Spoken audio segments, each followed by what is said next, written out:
Il est en France. C'est en France. Bonjour à tous, j'espère que vous allez bien.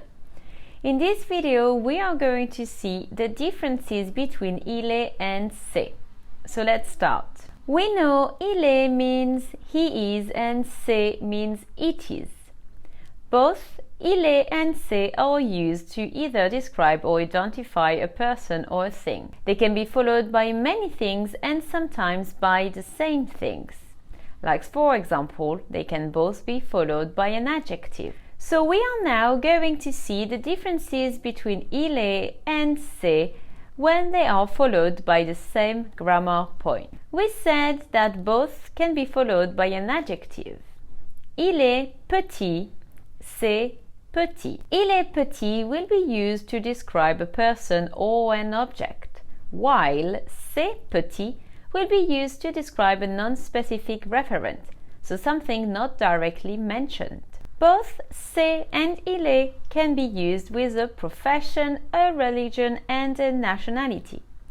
But il est is straight followed by a profession, a religion, and a nationality, while c'est needs an article before the profession, the religion, or the nationality.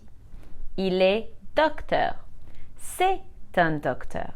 Both c'est and il est can be used with an adverb of places. Il est là. C'est là. Il est là will be used for a person or an object, while c'est là will be used for a location, like a place or a room, for example.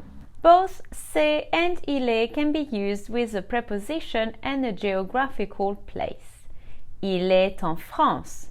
C'est en France. Il est en France will be used for a person or an object, while c'est en France will be used for a place, a building, an event, or a monument, for example. So remember, most of the time il est is used for a person or an object and c'est for a place or a location. That's it for the differences between il est and c'est.